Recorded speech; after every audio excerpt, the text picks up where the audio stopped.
कहानी की शुरुआत में हम देखते हैं कि सेबेस्टियन नाम का यह भिसड़ी एक थेरेपिस्ट के ऑफिस में आराम से बैठा हुआ है। यह बंदा इतना ढीठ होता है कि अपने ही थेरेपिस्ट के सामने सिगरेट जला लेता है और ऊपर से उसी को लाइन मारने लगता है। कहता है कि आपके पैर बड़े मस्त हैं, साला इसकी हिम्मत तो देखो भाई, ये तो हद हो गई। अब हम देखते हैं कि थेरेपिस्ट भी समझ जाती है कि इस खच्चर का कुछ नहीं हो सकता। और दोस्तों इसके बाद हम देखते हैं कि ये बंदा मुंह उठाकर अपने शानदार मेंशन में अटपकता है। यहाँ हम देखते हैं कि कैथरीन नाम की ये कड़क माल एंट्री लेती है जो सेबेस्टियन की स्टेप सिस्टर है। कैथरीन बाहर से एकदम शरीफ और संस्कारी दिखने का नाटक करती है, लेकिन अंदर से ये भी एकदम ठरकी होती है। तभी वहाँ हम देखते हैं कि सिसिल नाम की ये लिमंडी अपनी माँ के साथ आ जाती है। सिसिल बिल्कुल बच्ची है जिसे दुनियादारी की कोई समझ नहीं है। दरअसल बात ये होती है कि कैथरीन के एक्स बॉयफ्रेंड कोर्ट ने उसे छोड़कर इस भोली सिसिल को पटा लिया है। अब हम देखते हैं कि कैथरीन चाहती है कि सेबेस्टियन सिसिल की जिंदगी में जाकर उसके साथ मजदूरी करे ताकि कोर्ट का दिल टूट जाए। साला लड़कियों की दुश्मनी भी क्या खतरनाक होती है यार। लेकिन हम देखते हैं कि सेबेस्टियन साफ मना कर देता है। वो कहता है कि सिसिल बहुत आसान शिकार है, उसे तो वो कभी भी अपने बिस्तर पर ले जा सकता है, उसे कुछ चैलेंजिंग चाहिए। तभी हम देखते हैं कि उसकी नजर एक मैगजीन पर पड़ती है जिसमें एनेट नाम की ये भोली भाली कड़क माल का आर्टिकल छपा होता है। एनेट हेडमास्टर की बेटी है और उसने कसम खाई है कि वो शादी से पहले कभी किसी के साथ पलंग तोड़ मजदूरी नहीं करेगी।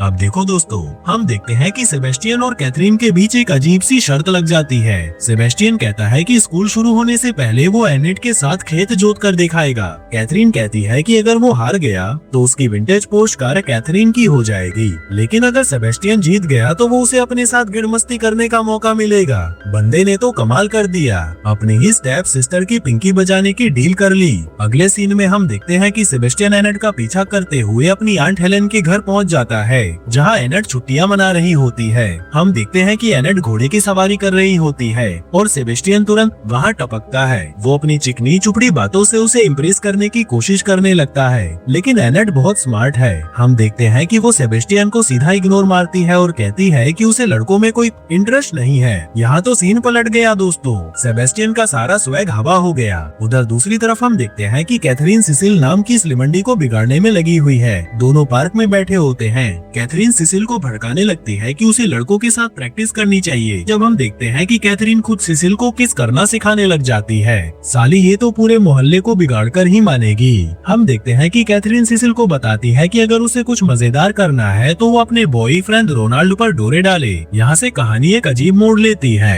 अब हम देखते हैं कि सेबेस्टियन को पता चलता है कि एनेट को किसी ने खत लिखकर उसके बारे में बुरा भला कहा है। उसे शक होता है कि यह ब्लेन नाम के एक फुटबॉल प्लेयर का काम है। सेबेस्टियन मुंह उठाकर ब्लेन नाम के इस खच्चर के घर पहुँचता है। ब्लेन स्कूल का सबसे बड़ा ड्रग डीलर है। जैसे ही सेबेस्टियन कमरे का दरवाजा खोलता है, हम देखते हैं कि ग्रेग और ब्लेन छुपकर एक दूसरे का औजार चेक कर रहे होते हैं। ग्रेग की तो फटकर 464 हो गई, क्योंकि वो स्कूल में खुद को एक सख्त और माचो लड़का दिखाता है। हम देखते हैं कि सेबेस्टियन इसका फायदा उठाता है और ग्रेग को ब्लैकमेल करता है कि वो एनेट के सामने सेबेस्टियन की तारीफ करे। इसकी तो निकल पड़ी यार। अब ग्रेग बेचारा बुरी तरह फंस गया। अगले सीन में हम देखते हैं कि ग्रेग एनेट के साथ बीच पर टहल रहा होता है। वो एनेट को पट्टी पढ़ाने लगता है कि सेबेस्टियन बहुत ही सच्चा और अच्छा इंसान है। वो कहता है कि दुनिया सेबेस्टियन से जलती है क्योंकि वो अमीर है। हम देखते हैं कि एनेट इस खटारा की बातों में आ जाती है और उसे लगने लगता है कि शायद उसने सेबेस्टियन को गलत समझ लिया था। दोस्तों अब खेल शुरू होता है। अब हम देखते हैं कि एनेट रात को पूल के पास आती है, जहाँ सेबेस्टियन बिना कपड़ों के पानी में तैर रहा होता है। सेबेस्टियन एनेट को पूल में आने को कहता है,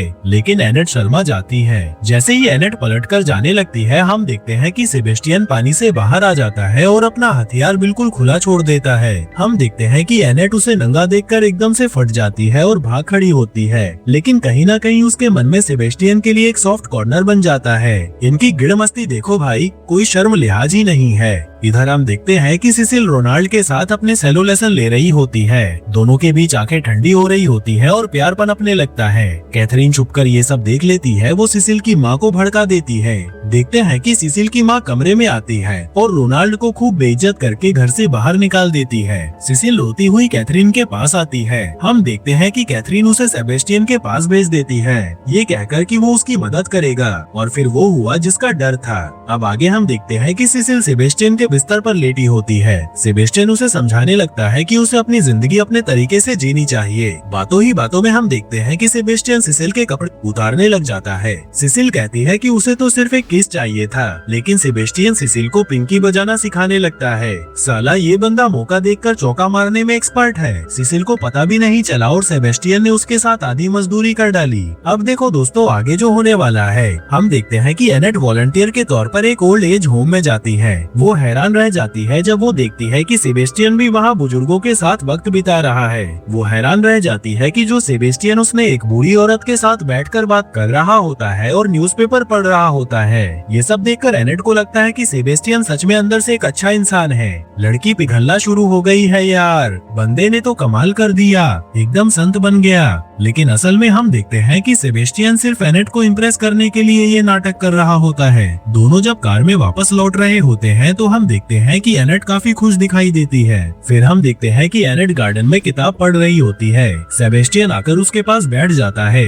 वो अपने हाथ में एक मोजा पहन लेता है और उसे पपेट बनाकर एनेट के साथ मस्ती करने लगता है। दोनों हंसते हंसते घास पर गिर जाते हैं और हम देखते हैं कि उनके बीच एक बहुत ही क्यूट और रोमांटिक किस होता है। लेकिन अचानक एनेट पीछे हट जाती है। वो कहती है कि वो सेबेस्टियन के साथ ये सब नहीं कर सकती क्योंकि वो अभी भी अपनी कसम पर कायम है। हम देखते हैं कि सेबेस्टियन गुस्से में वहाँ से चला जाता है। उसे लगने लगता है कि उसका दांव अब फेल हो रहा है। इतना दिमाग का दही कर दिया इस लड़की ने। यहाँ से कहानी एक अजीब मोड़ लेती है। अब हम देखते हैं कि सेबेस्टियन अपने कमरे में बहुत फ्रस्ट्रेट हो गया है। तभी सिसिल उसके बाथरूम में नहाते हुए मिलती है। वो सेबेस्टियन को अंदर बुलाती है। सेबेस्टियन पहले तो मना करता है, लेकिन फिर हम देखते हैं कि वो कपड़े उतार कर उसके साथ पूरा खेत जोतने के लिए अंदर घुस जाता है। इस खच्चर को जहाँ मौका मिलता है बस शुरू हो जाता है। अगली सुबह हम देखते हैं कि एनेट सेबेस्टियन को बाय बोलने आती है क्योंकि वो वापस न्यूयॉर्क जा रही है। सेबेस्टियन उसे खरी खोटी सुनाने लगता है कि वो एक पाखंडी है जो प्यार से डरती है। एनेट रोने लगती है। देखते हैं कि वो सेबेस्टियन को गले लगा लेती है और अपनी ड्रेस उतारने लगती है, लेकिन सेबेस्टियन उसे रोक देता है। हाँ दोस्तों, हम देखते हैं कि सेबेस्टियन उसे मना कर देता है और कमरा छोड़कर चला जाता है। भाई साहब, ये तो चमत्कार हो गया। जो बंदा हर लड़की के साथ बिस्तर पर जाने को तैयार रहता है उसने खुद एनेट को मना कर दिया। अब कहानी आगे बढ़ती है और हम देखते हैं कि सेबेस्टियन और एनेट न्यूयॉर्क वापस आ गए हैं। हम देखते हैं कि वो एक ट्रेन स्टेशन पर एनेट को ढूंढने के लिए पागलों की तरह भाग रहा होता है। दोनों एक दूसरे को देखकर गले लग जाते हैं। इसके बाद हम देखते हैं कि सेबेस्टियन एनेट को अपने घर ले आता है और यहाँ दोनों के बीच असली वाली पलंग तोड़ मजदूरी होती है। एनेट अपनी कसम तोड़ देती है और पूरी तरह से सेबेस्टियन की हो जाती है। सेबेस्टियन ने फाइनली अपनी शर्त जीत ली। अब देखो दोस्तों आगे जो होने वाला है। हम देखते हैं कि सेबेस्टियन कैथरीन के पास जाता है और उसे बताता है कि उसने एनेट के साथ खेत जोत लिया है। कैथरीन पहले तो यकीन नहीं करती, लेकिन फिर वो अपनी हार मान लेती है। सेबेस्टियन अपना इनाम मांगता है कैथरीन के साथ गिड़ मस्ती करने का मौका, लेकिन हम देखते हैं कि कैथरीन इतनी आसानी से हार मानने वालों में से नहीं है। कैथरीन सेबेस्टियन की बेइज्जती करती है और कहती है कि सेबेस्टियन सच में एनेट से प्यार करने लगा है। वो सेबेस्टियन को चैलेंज करती है कि अगर उसमें हिम्मत है तो वो एनेट को अभी के अभी ब्रेकअप करके दिखाए। कैथरीन की तो फटकर 464 हो गई थी, इसलिए उसने सेबेस्टियन की ईगो पर वार कर दिया। अब हम देखते हैं कि सेबेस्टियन अपनी ईगो के चक्कर में एनेट के पास जाता है और उसे बहुत ही गंदे तरीके से डंप कर देता है। वो कहता है कि ये सब सिर्फ एक गेम था और वो उससे कभी प्यार नहीं करता था। ये सुनकर हम देखते हैं कि एनेट बुरी तरह टूटकर बिखर जाती है। साला ये तो हद हो गई, बंदा अपने प्यार को सिर्फ एक झूठी शर्त के लिए लात मार रहा है। कुछ समय बाद हम देखते हैं कि सेबेस्टियन को एहसास होता है कि उसने कितनी बड़ी गलती कर दी है। वो कैथरीन के पास जाता है और कहता है कि वो एनेट के बिना नहीं रह सकता। इसके बाद हम देखते हैं कि जर्नल एनेट को भिजवाता है जिसमें उसने अपने सारे काले सच और कैथरीन की करतूतें लिखी होती हैं। इधर कैथरीन का दिमाग का दही हो जाता है। वो रोनाल्ड को भड़का देती है कि सेबेस्टियन ने सिसिल के साथ जबरदस्ती की है। हम देखते हैं कि रोनाल्ड गुस्से में आग बबूला होकर सड़क पर सेबेस्टियन से भिड़ जाता है और फिर वो हुआ जिसका डर था। हम देखते हैं कि सड़क पर दोनों की जबरदस्त लड़ाई हो रही होती है। तभी वहाँ एनेट भी आ जाती है। सेबेस्टियन एनेट को देखता है। एनेट सड़क पार कर रही होती है और एक तेज रफ्तार टैक्सी उसकी तरफ आ रही है।